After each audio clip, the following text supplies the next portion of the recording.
This is a great case for several reasons, and we'll discover those reasons as we go along. First of all, I think you can see that once again we are dealing with an adrenal gland. Please notice that the cortex is very, very nice with a nice capsule and kind of glomeruloid little structures underneath the capsule, then little streaming fascicles underneath that, which is the majority of the cortex, and then kind of a reticulated pattern again towards the deeper layer. But in contrast, usually the cortex is really the greatest thickness and weight of the adrenal gland. In this case, it looks like the medulla is tremendously enlarged, and the opposite is true, represents the majority of the gland.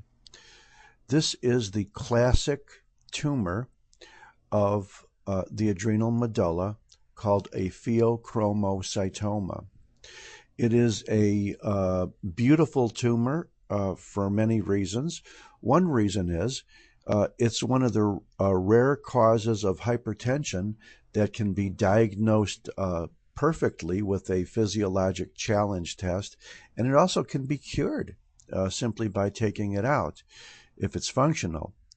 It is even more of a true adrenal medulla tumor than a neuroblastoma. Another reason why this is really kind of an exciting tumor as we kind of scan through it here is that you can see there are some neurosecretory granules in some of these cells. You can also see that it is a very, very considerably vascular tumor. But the most exciting feature about pheochromocytomas, and from a pathologist's point of view, they're almost always benign. You know, I don't think I'll live long enough to see a case of a malignant pheochromocytoma. You hear about them. Maybe if you're lucky, you see one in your life. But the thing about pheos is that they can have extremely large, bizarre, irregular-looking nuclei and be totally benign. Some of the most bizarre, large, yucky, scary, malignant-looking cells I've ever seen were in benign pheochromocytomas. And for all practical purposes, let's just say they're all benign. Notice how extremely vascular the tumor is. And really, all of these are blood vessels. Here's blood vessels. Here's blood vessels. Like most endocrine organs, it's very vascular because endocrine glands go directly into the veins. I think that's all I want to say about a pheochromocytoma. It's an interesting tumor from everybody's point of view.